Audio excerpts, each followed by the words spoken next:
Uh, in college, I sold weed for a week.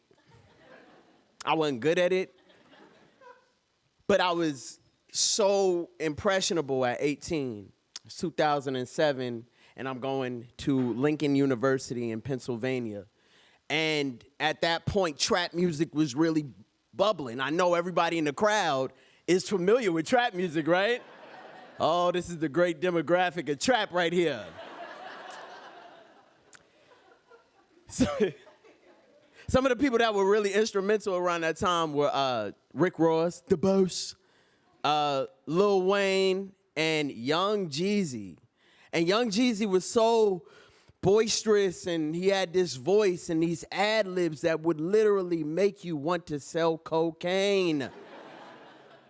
I used to keep the work in my sock drawer. Damn. I'm cooking up crack. I hope they don't find me. Ha ha. I said, I gotta get on this drug thing. I didn't need to sell drugs. I didn't need to sell weed. I came from a pretty cool home. Like, my mom was a principal.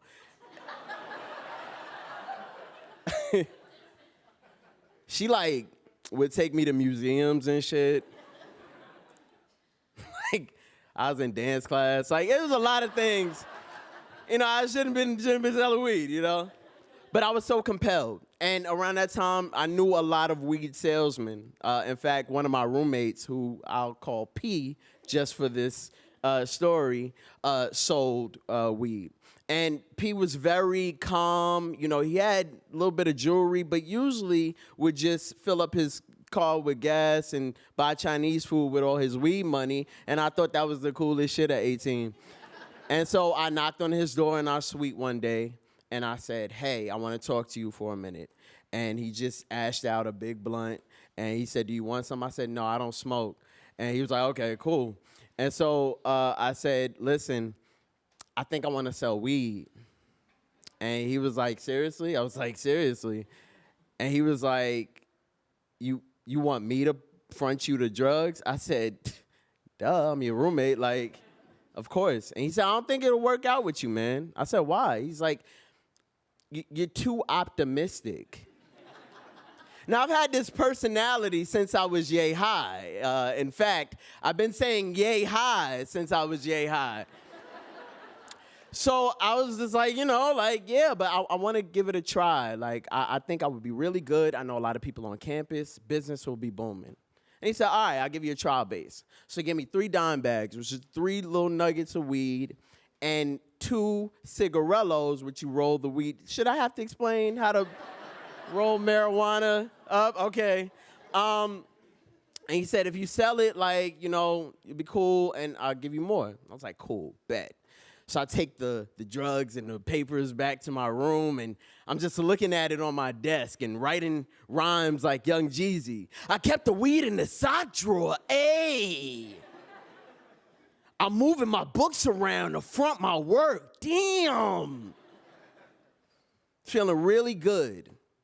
My first sale was about to commence. There was a knock on the door, and P wasn't home at this time. And so I answered the door, and it was a familiar face. Girl named Corey, who I knew and was dating one of my friends, said, hey, Jameer. I said, hey, Corey, how you doing? Sit down. We talking about her new nephew being born. It was really great conversation. And she said, you know, is P here? And I said, oh, you must want some marijuana.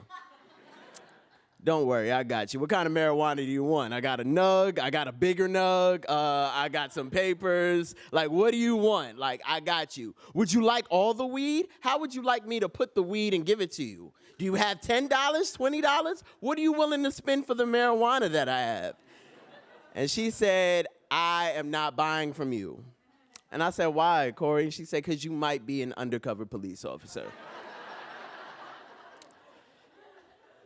I was striking out with the weed luck, all right? And, you know, time had gone by, and I had escalated from not putting the weed in my sock drawer, but keeping it in an earring case, just in case on demand I had to flip it open and show that I had that fire on me, you know? But there was this one day where I was walking back to my building and public safety is trailing me. And I start to look over my shoulder and I got the 3 bags of weed on me. And they're walking up, speeding. And so I start speeding up because at this point in my mind, I'm a Colombian drug lord with kilos of cocaine on them. And so I walk towards my building, and I see they're still behind me. I dip through and take the long way, and they walk right behind me. They're following me, and when I get to the door, they brush past by me. An alarm had went off in the building, and they were going to attend to it. But at that moment, I knew that I was out the game. I couldn't deal with this pressure anymore, man. The law was after me in my mind, and it needed to stop now. So I knocked on P's door, and he opened up. He said, "What's up, man?" I said, "I'm out, man." He said, "What?" I said, "I'm out, P. I'm out the drug game, B." He was like, "All right, well, just give me what you got, what you sold, and I'll take it back." So I bring him back all of the marijuana. Nothing sold. And he was like, "Well, what did you sell?" And I said, "Oh." And I gave him $1 because I did sell some papers to a cafeteria worker. So did I sell weed? Was I a weed salesman? I will leave that up to you.